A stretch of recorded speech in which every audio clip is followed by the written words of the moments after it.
السلام علیکم ورحمۃ اللہ وبرکاتہ۔ آپ دیکھ رہے ہیں ٹاپ 5 وتھ GNM اور میں ہوں غلام نبی مدنی۔ دنیا بھر سے آج کی 5 بڑی خبریں جن پر آج ہم بات کرنے جا رہے ہیں۔ سب سے پہلے بات کریں گے اسلامی ملک سوڈان کی۔ سوڈان کے اندر 30 سال کے بعد صدر عمر البشیر کے اقتدار کا خاتمہ ہوا۔ مظاہرین 1.5 ماہ سے سڑکوں پر تھے۔ مظاہرین کا مطالبہ تھا کہ غربت، مہنگائی، بے روزگاری روکنے میں عمر البشیر ناکام رہے ہیں، لہٰذا انہیں مستعفی ہونا چاہیے، اور ان پر کرپشن، بددیانتی کے الزامات بھی تھے۔ تو آج وہاں کی فوج کے اندر ایک گروپ نے صدر عمر البشیر کو ہٹا کر اور ان کے جو ساتھی تھے ان کو بھی گرفتار کر لیا، جن میں وزیر اعظم، وزیر دفاع اور باقی ان کے جو ذاتی محافظ تھے انہیں گرفتار کر لیا اور عمر البشیر کو معزول کر دیا ہے، اور اس کے ساتھ ساتھ انہیں نظر بند بھی کیا ہوا ہے۔ اور لیکن مظاہرین تاحال سڑکوں پر ہیں۔ ان کا مطالبہ ہے کہ جس فوج نے یا جس فوج کے گروپ نے انہیں مستعفی کیا ہے وہ بھی انہی کے لگائے ہوئے بندے ہیں، ان سے کوئی امید نہیں ہے کہ وہ سوڈان کے حالات کو اچھے کریں گے۔ سوڈان کی اہمیت کا اندازہ اس سے لگایا جا سکتا ہے کہ سوڈان افریقہ کا رقبے کے اعتبار سے تیسرا بڑا ملک ہے، اور سوڈان کی آبادی تقریباً 4.25 کروڑ ہے، اور سوڈان بحر احمر پر واقع ہے۔ دنیا کے پیٹرول سے لدے ہوئے بڑے بڑے جہاز یعنی یورپ، امریکہ، کینیڈا وغیرہ کے جو جہاز تیل لے کر خلیجی ممالک سے آتے ہیں تو وہ سوڈان کے راستے سے ہی گزر کر یورپ جاتے ہیں، اور اس لحاظ سے بھی سوڈان کی اہمیت بہت زیادہ ہے کہ سوڈان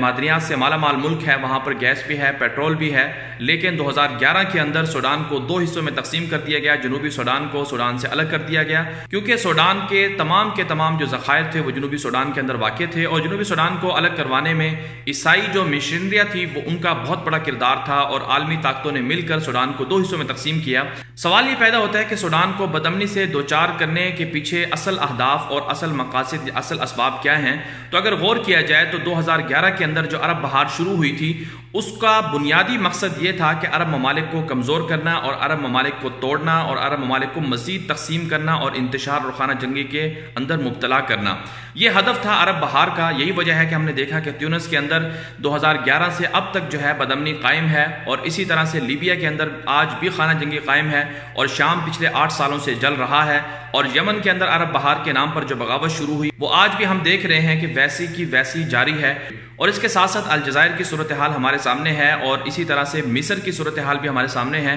اور اب سوڈان کی صورتحال ہمارے سامنے ہے۔ سوڈان کے اندر جو مظاہرے شروع ہوئے اس کے پیچھے کار فرما ہے۔ یہ بات ٹھیک ہے کہ وہاں پر بے روزگاری، غربت بہت زیادہ تھی، لیکن بے روزگاری، غربت اور مہنگائی کو بڑھانے میں IMF کا کردار ہے، عالمی طاقتوں کا کردار ہے، وہاں کے وسائل کو کنٹرول کرنا، وہاں کے حکمرانوں کو اپنے مفادات کے لیے استعمال کرنا، اور ان سے وہ کام کروانا جس کے ذریعے سے مہنگائی عام ہو، عوام ان سے متنفر ہو۔ اگر سوڈان، الجزائر اور لیبیا کی تازہ صورتحال کو دیکھا جائے تو مستقبل کا منظرنامہ انتہائی خوفناک نظر آتا ہے، کیونکہ اس کی وجہ یہ ہے کہ جو عرب ممالک اس وقت خوشحال ہیں، جہاں پر پیٹرول ہے یعنی خلیجی ممالک، سعودی عرب وغیرہ، تو ان ممالک کے خلاف ایک نئی گیم شروع کی گئی ہے، اور اس گیم کا اصل ہدف جو ہے وہ سعودی عرب ہے کہ سعودی عرب کو اور دیگر جو خلیجی ممالک ہیں ان کو مزید تقسیم کرنا اور ان کو مزید انتشار سے دوچار کرنا۔ یہی وجہ ہے کہ مقدمات کے طور پر پہلے سوڈان کو کمزور کیا گیا، کیونکہ سوڈان جو ہے وہ سعودی عرب کے بالکل پڑوسی ملک ہے، سعودی عرب کا بہت بڑا اتحادی ہے۔ سعودی عرب اور سوڈان کے درمیان صرف اور صرف جو ہے وہ بحر احمر کی خلیج حائل ہے، ورنہ سعودی عرب اور سوڈان میں کوئی فرق نہیں ہے۔ اور سعودی عرب کے جو باقی دوست ممالک ہیں ان کو کمزور کرنا، سعودی عرب کے باقی دوست ممالک میں ایک بڑا جو دوست ہے وہ پاکستان ہے، پاکستان کو بھی کمزور کرنے کے لیے انڈیا کو مزید بڑھاوا دیا جا رہا ہے۔ اس لیے اسلامی دنیا کو متحد ہونا ہوگا، بالخصوص پاکستان کو، سعودی عرب کو، ترکی کو، متحدہ عرب امارات کو، اور باقی جو بڑے بڑے اسلامی ممالک ہیں ان کو اپنے اختلافات بھلا کر مل کر بیٹھ کر غور و فکر کرنا ہوگا کہ آخر ہمارے دشمن کون ہیں، آخر ہمارے مسائل کیا ہیں، آخر کیا وجہ ہے کہ صرف اور صرف اسلامی دنیا ہی مسائل کا شکار ہے، اور خانہ جنگی اور انتشار صرف اور صرف اسلامی دنیا کے اندر ہی برپا ہے۔ اس لیے سب کو مل کر متحد ہو کر مسائل کو حل کرنا ہوگا، ورنہ جو خوفناک صورتحال سامنے آ رہی ہے وہ یہی ہے کہ شاید کوئی اور عرب ملک یا شاید کوئی اور اسلامی ملک جو ہے وہ کہیں شام یا پھر لیبیا یا پھر سوڈان یا پھر الجزائر یا تیونس یا مصر یا پھر یمن نہ بن جائے۔ اس لیے تمام کے تمام اسلامی دنیا کو متحد ہو کر اپنے تمام کے تمام دشمنوں کو دیکھنا ہوگا کہ کون ہمارا دشمن ہے اور کون ہمارا دوست ہے۔ آگے بڑھتے ہیں تو شام کی صورتحال پر بات کرتے ہیں۔ روس کی جانب سے بڑا دعویٰ کیا گیا ہے کہ شام کی جو جنگ ہے وہ 2019 کے درمیان میں ختم ہو جائے گی، اور شام کے اندر جتنے بھی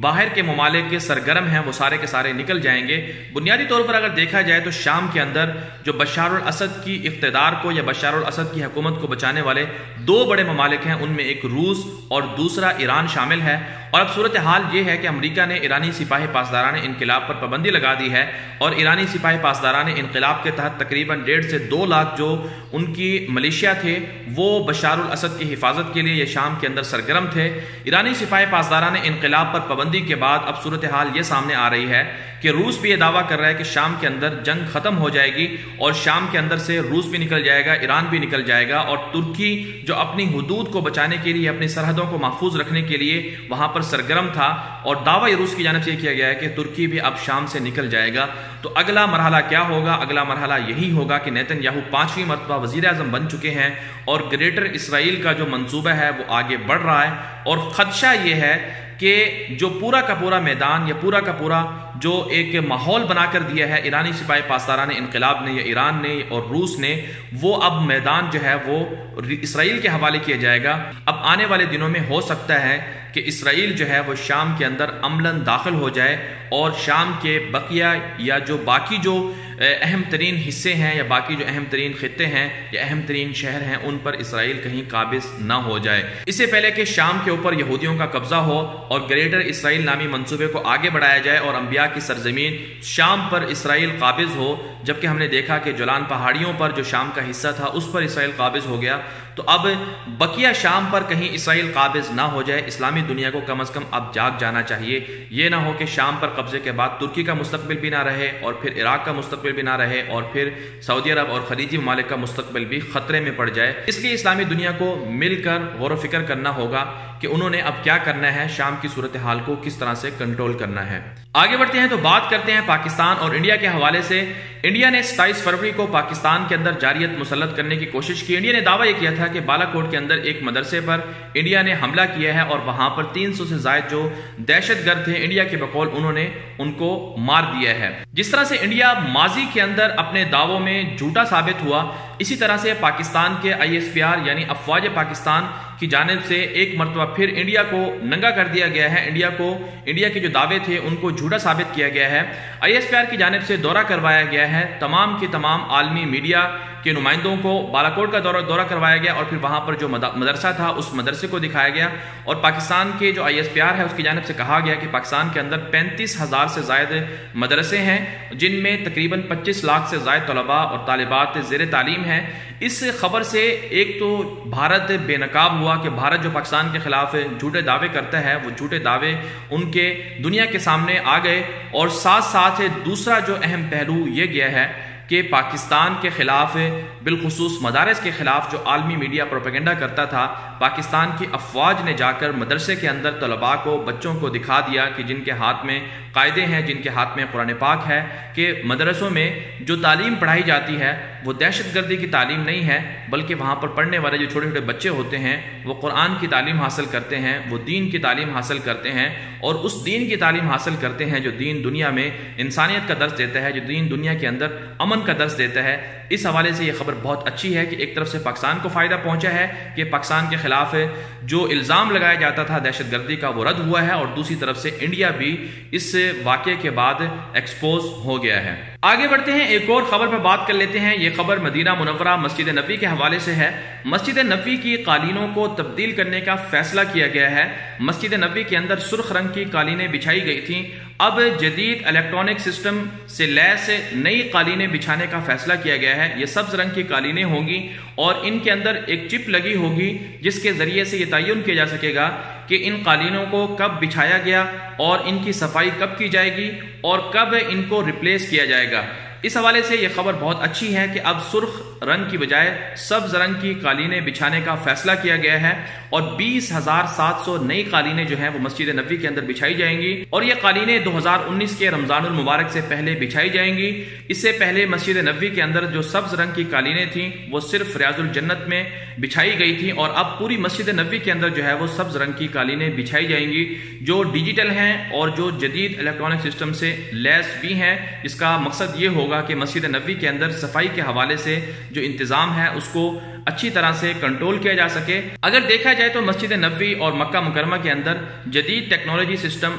نصب ہے، اور یہی وجہ ہے کہ ہم دیکھتے ہیں کہ مکہ مکرمہ کے اندر اور مسجد نبوی کے اندر ہر سال لاکھوں کروڑوں لوگ آتے ہیں، لیکن اس کے باوجود صفائی کا جو سسٹم ہے، صفائی کا جو انتظام ہے، یہ اسی طرح سے عوام کو اتنے بڑے مجمع کو کنٹرول کرنے کا جو سسٹم ہے وہ پورا کا پورا جدید ٹیکنالوجی سے لیس ہے۔ یہی وجہ ہے کہ ہم دیکھتے ہیں کہ حرمین شریفین کے اندر کبھی کوئی جھگڑا نہیں ہوا، کبھی کوئی لڑائی نہیں ہوئی، اور تمام کے تمام لوگ جو آتے ہیں وہ اپنی عبادت میں مصروف رہتے ہیں۔ تو اللہ تعالیٰ سے دعا ہے کہ اللہ تعالیٰ ہر کسی کو حرمین شریفین کی زیارت کی توفیق نصیب فرمائے۔ آج کے لیے اتنا ہی، اجازت دیجیے، اللہ حافظ۔